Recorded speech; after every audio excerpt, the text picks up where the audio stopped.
Former Spokane priest Patrick O'Donnell admits he molested more than 20 boys while working in the Spokane Catholic Diocese. Despite his confessions, he was never charged with a crime and lives in a nice house in a gated community in western Washington. KXLY4's Erik Loney tracked him down several months ago, and he's with us tonight. Yes, go ahead. I'm sorry. Now, we all know that the Spokane Catholic Diocese is now coming out of bankruptcy after paying more than $50 million to victims of free sex abuse, and local Catholics had to raise $10 million of that to save their parishes. Now, even though O'Donnell is one of the main reasons the diocese had to file Chapter 11, we've learned he's not contributed one penny toward the settlement. Now, even though he lives in a nice house overlooking the Puget Sound.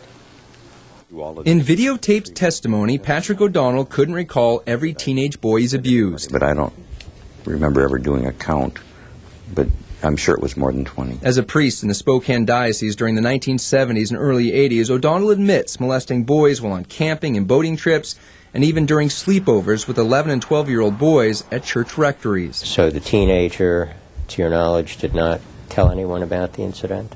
I don't think so.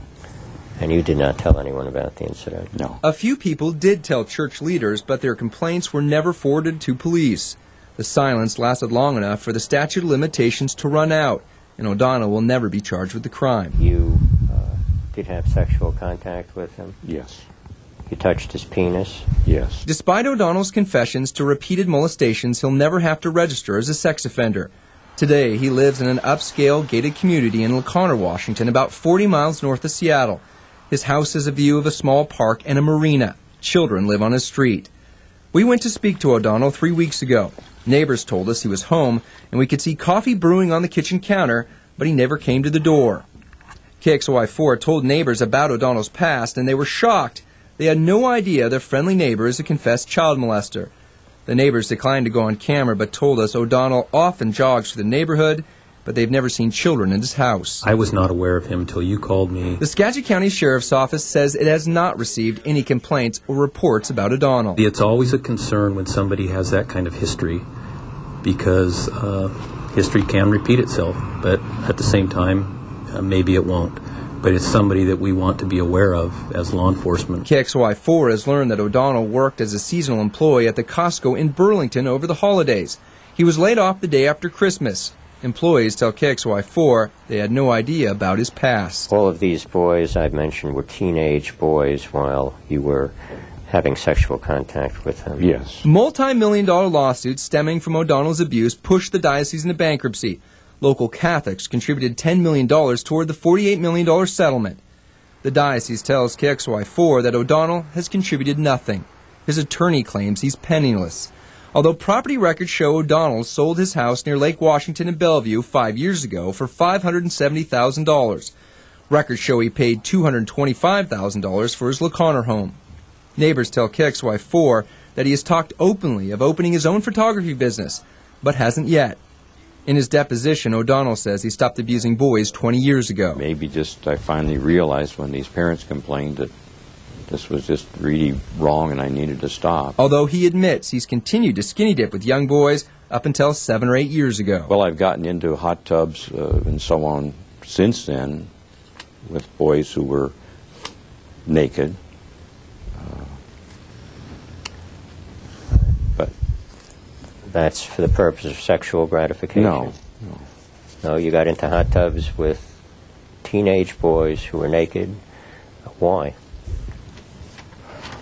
In those years, it seemed like people didn't wear swimming suits in hot tubs. Which years? 1980 to 85? Yeah. So that's your reason for getting into hot tubs with boys naked? I'm not trying to justify it now, but I did not see that as sexual abuse.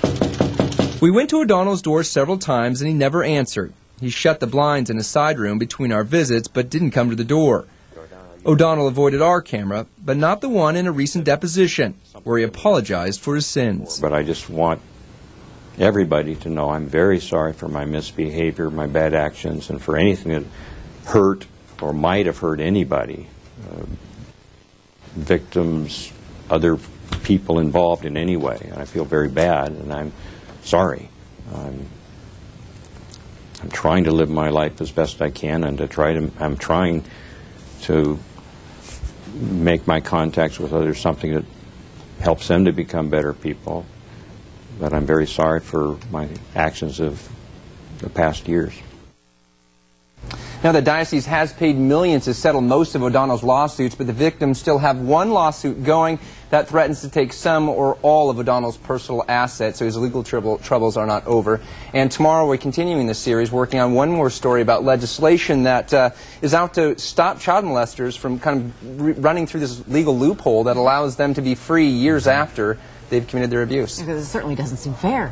That's what we're hearing, yeah. And that's why there's an effort to stop it, but it's having the state legislature is dragging its feet. We'll tell you about that tomorrow. All right, Eric, thanks so much.